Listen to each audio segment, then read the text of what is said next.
My name is Sadatu. I'm a Cameroonian. I came to Rwanda for few months for visit, but I saw how the driving school is very interesting, and I register. I studied the road science only for 2 weeks. I get more interested, and now I try to register to drive. I study for 3 weeks. I'm now a good driver. I can go back to my country and I'll be proud of myself to say I study how to drive in the country Rwanda, which is a very good country, and I'm so proud of it. Tugiye kurebera hamwe ibinyabiziga byigishirizwaho gutwara. Ikinyabiziga kigishirizwaho gutwara ibikiranga ni bikurikira. Inyuma haba handitseho inyuguti ya L. Iyo nyuguti ya L iba isa umweru, kandi iyo nyuguti ikaba yanditse mu ibara risa ubururu. Iyo nyuguti iba ifite uburebure bwa santimetero 15. Iba iherereye inyuma ku kinyabiziga kigishirizwaho gutwara. Ukibona ikinyabiziga kigishirizwaho gutwara gifite iyo nyuguti ya L inyuma, ugomba kumenya ko ari ikinyabiziga barimo kwigiraho. Ikindi mu mbavu z'ikinyabiziga haba harimo amagambo auto école. Ayo magambo abasa umukara. Iyo asa umukara aba yanditse ahantu hasa umweru. Ayo amagambo auto école asa umukara aba yanditse ahantu hasa umweru. Icyo gihe ni ikinyabiziga kigishirizwaho gutwara. Tugiye kureba inyamaswa.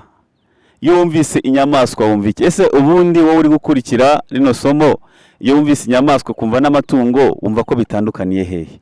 Iyo tuvuze amatungo cyangwa se tukavuga inyamaswa tubona ko ziba mu ishyamba. Amatungo natunzwe n'abantu, nubwo dusanga bifite ishusho imwe, ariko bimwe biba mu bantu ibindi bikaba mu ishyamba. Ibyo nibyo dutandukanya. Iyo ugeze mu Kagera ubona inyamaswa aho zitandukaniye n'amatungo. Amatungo dusangamo ihene, tugasangamo inka, tugasangamo ingurube ndetse n'andi matungo agiye atandukanye. Ariko inyamaswa dusangamo icyo bita imbogo, dusangamo icyo bita impongo ndetse n'izindi nyamaswa zigiye zitandukanye harimo n'intare. Ku batari bazi itandukaniro ry'inyamaswa ndetse n'amatungo, nizere ko muyamenya. Tugiye kureba inyamaswa. Iyo twumvise inyamaswa, amabwiriza agenga inyamaswa na yahe. Umuyobozi w'inyamaswa zikurura, zaba izikorera ibintu cyangwa izo bagendaho, kimwe n'uw'amatungo, agomba bibaye ngombwa kubifashwamo n'umubare uhagije w'abaherekeza. Iyo ufite inyamaswa uyoboye, wowe muyobozi uri kunkurikira, ugomba kwifashwamo n'abaherekeza bahagije kugira ngo bataza cyangwa se inyamaswa zitaza kugucika cyangwa zikaba zajya kwangiza ibintu by'abantu. Ibyo ari byo byose, uwo mubare ntushobora kurenza umuherekeza umwe ku nyamaswa 8. Iyo ari inyamaswa 8 zifite umuyobozi umwe uri imbere, hagomba umuherekeza umwe umwunganira kugira ngo hataza kubaho inkomyi mu nzira nyabagendwa. Abayobozi n'abaherekeza bagomba igihe cyose kuba hafi inyamaswa no gushobora kuzikumira no kuzibuza kubera imbogamizi uburyo bwo kugenda mu muhanda. Bishobora guteza impanuka iyo batazibaye hafi. Bagomba cyane cyane kuzigumisha aho zagenewe kugenda. Amwe mu magambo mujya mwumva mu mategeko y'umuhanda mukumva ntago muyasobanukiwe.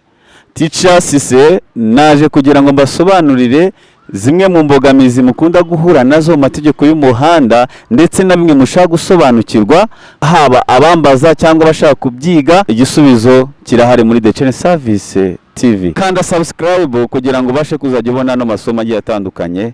Ndacyakomeza. Birabujijwe gukinagiza inyamaswa mu nsisiro, zaba izikurura ibintu cyangwa izikorera ibintu. Muri make birabujijwe gukinagiza, kuzirukasa, kwirukasa inyamaswa mu nsisiro. Ibyo ngibyo birabujijwe. Kwirukasa amatungo mu nsisiro birabujijwe. Ibyo ngibyo ntabwo byemewe. Birabujijwe gukinagiza inyamaswa cyangwa amatungo mu nsisiro. Dukomeze. Inyamaswa zigenda mu nzira nyabagendwa zigomba kugabanywamo amatsinda uretse igihe hatanzwe amabwiriza yihariye yo kwimuka. Iyo inyamaswa ziri kugenda mu nzira nyabagendwa zigomba kugabanywamo amatsinda twabonyemo ko buri tsinda rigomba kuba rifite inyamaswa 10 ariko zitandukanyijwe n'intera ya metero 20 kuri buri hagati y'itsinda n'irindi. Icyo gihe rero inyamaswa zirimo kugenda mu nzira nyabagendwa zigomba kugabanywamo amatsinda keretse igihe hatanzwe amabwiriza yihariye yo kwimura izo nyamaswa ziva hamwe zijya ahandi. Inyamaswa zigenda mu muhanda uko bishoboye kose kugendera iburyo bw'umuhanda. Icyerekezo tugendera mu cyerekezo cy'iburyo. N'inyamaswa ziyobowe mu nzira nyabagendwa zigomba kugendera iburyo bw'umuhanda. My name is Sadatu. I'm a Cameroonian. I came to Rwanda for just for few months for visit, but I saw how the driving school is very interesting, and I registered. I studied the road science only for 2 weeks. I get more interested, and now I try register to drive. I study for 3 weeks. I'm now a good driver.